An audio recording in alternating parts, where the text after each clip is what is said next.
বিসমিল্লাহির রহমানির রহিম। আসসালামু আলাইকুম রহমতুল্লাহি আবরাকাতুহু। আলহামদুলিল্লাহ ওয়াসসালাতু ওয়াসসালামু আলা রাসূলিল্লাহ। আজকে আমি আপনাদের মাঝে হাজির হয়েছি ডিমের আমল দ্বারা যে কোনো ব্যক্তিকে প্রেমে পাগলপাড়া করার 100% পরীক্ষিত সেরা শক্তিশালী বিশেষ একটি আমল নিয়ে। এই আমলটিকে আপনার পছন্দের ছেলে, পছন্দের মেয়ে, স্বামী অথবা স্ত্রী অথবা পছন্দের যে কোনো ব্যক্তি, পরিবারের যে কোনো সদস্য, আত্মীয় স্বজন, বন্ধু বান্ধব, কাছের যে কোনো ব্যক্তির জন্য এই আমলটি করতে পারবেন। এই আমলটি যার জন্য করবেন সে দূরে থাকুক আর কাছে থাকুক, সে দেশের বাইরে থাকুক, যেখানে খুশি সেখানে থাকুক, এক মুহূর্ত আপনাকে ছাড়া টিকতে পারবে না ইনশাআল্লাহ। মুহূর্তের মধ্যে সে ব্যক্তি আপনার প্রেমে পাগলপাড়া হয়ে যাবে। শুধু এই আমলটি আমি যেভাবে করতে বলবো সেইভাবে আপনারা করবেন, একটু যেন এদিক সেদিক না হয় সেদিকে খেয়াল রাখবেন। তবে অতি তাড়াতাড়ি জিনের রাজা মাইমুন আবানুকের দ্বারা পৃথিবীর যে কোনো ব্যক্তিকে 1 ঘন্টার মধ্যে প্রেমে পাগলপাড়া করার বিশেষ একটি আমল নিয়ে অতি দ্রুতই আপনাদের মাঝে হাজির হব ইনশাআল্লাহ। পৃথিবীর শ্রেষ্ঠ আমলগুলো পাওয়ার জন্য আপনারা অবশ্যই আমাদের চ্যানেলটি সাবস্ক্রাইব করে রাখবেন এবং যে সকল ভাই বোনেরা আমলটি করার সাথে সাথে 100% কামিয়াবি লাভ করতে চান সেই সকল ভাই বোনেরা শুরু থেকে শেষ পর্যন্ত যে লেখাগুলো আপনাদের সামনে আসতেছে প্রতিটি লেখাকে মনোযোগ সহকারে পড়বেন, কারণ ওই লেখাগুলোর মধ্যে আমি অনেক গুরুত্বপূর্ণ বিষয় লুকায়িত রেখেছি। একটি লেখাও যেন ছুটে না যায়, শুরু থেকে শেষ পর্যন্ত সেদিকে লক্ষ্য রাখবেন এবং এই আমল করার আগে আপনারা অবশ্যই আমার কাছ থেকে ইজাজত নিয়ে আমল করবেন। আপনারা যারা কমেন্টসের মাধ্যমে ইজাজত নিতে চান তারা নিজের নাম, বাবার নাম, মায়ের নাম, পূর্ণ ঠিকানা উল্লেখ করে রুচিশীল কমেন্ট করবেন।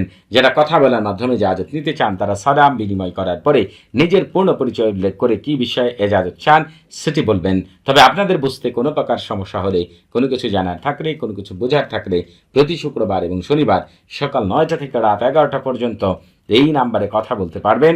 তবে নামাজের সময় নাম্বারটি বন্ধ থাকবে, সেদিকে খেয়াল রাখবেন। এখন আমি আপনাদের মাঝে বর্ণনা করব কিভাবে আপনারা এই আমলটি করবেন।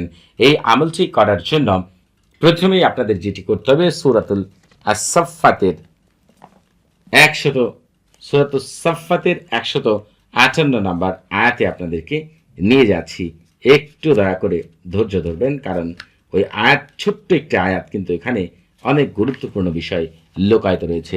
এই যে এখান থেকে আসুন, ওয়ালাকাদ থেকে শুরু করে আপনারা এই যে এই পর্যন্ত, এই যে এতটুকু, এই যে এখান থেকে এই এতটুকু আপনারা আয়াতটিকে যে কোনো কলম দ্বারা ডিমের গায়ে লিখে ফেলবেন। তবে ডিমটি আগে থেকেই পরিষ্কার পরিচ্ছন্ন করে নেবেন, ধুয়ে মুছে পরিষ্কার করে নেবেন।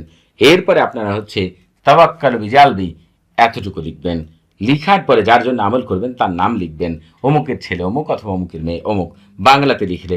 আর যদি আরবিতে লিখেন তাহলে ছেলেদের নামের পরে ইবনে লিখবেন, এই যে ইবনে, তারপরে তার মায়ের নাম, বাবার নাম যাই লিখেন, আলিফ বা নুন, ইবনে লিখবেন। আর মেয়েদের ক্ষেত্রে তাদের নামের পরে বিনতে লিখবেন, বা নুন তা, বিনতে লিখবেন। তারপরে তার মায়ের নাম, বাবার নাম যাই আপনারা লিখেন। অথবা যদি তার মা বাবা কারো নাম জানা না থাকে, শুধু তার নাম লিখবেন। তারপরে ইলা মুহাব্বতি ওয়া মাওয়াদ্দাতিনের পরে এই জায়গায় আপনার নিজের নাম এবং আপনার মায়ের নাম লিখবেন। এতটুকু যখন আপনার লেখা শেষ হয়ে যাবে, তারপরে আপনি ডিমের মধ্যে সামান্য আতর মেখে ডিমটিকে এমন একটি আগুনের পাশে রাখবেন, ডিমটি যাতে করে আপনার গরম হয়, পুড়ে না যায়, ফেটে না যায়, সেদিকে লক্ষ্য রাখবেন। শুধু ডিমটিকে আপনি আগুনের তাপে, মৃদু আগুনের তাপে গরম করবেন। মাটির চুলার নিচে গেড়ে দিতে পারেন, অথবা আপনি দেখা গেছে যে কয়লার চুলার মধ্যে গরম করতে পারেন, অথবা গ্যাসের চুলায় মধ্যে পাশে একটু গরম করতে পারেন। যেভাবে আপনাদের সুবিধা হয় আপনারা সেভাবে এটিকে গরম করবেন। আমি গ্যারান্টিতে বলতে পারি ওই মুহূর্ত থেকে ওই ব্যক্তি আর 1 মুহূর্তের জন্য শান্তি পাবে না, যতক্ষণ না আপনার সাথে কথা না বলবে, দেখা না করবে, আপনাকে বিয়ে না করবে, মানে এটি আপনি চিন্তাও করতে পারবেন না যে আপনি যে উদ্দেশ্যে করবেন সেটি আপনার হাসিল হয়ে যাবে ইনশাআল্লাহ। সবাই ভালো থাকবেন। আসসালামু আলাইকুম রহমতুল্লাহি বারাকাতু।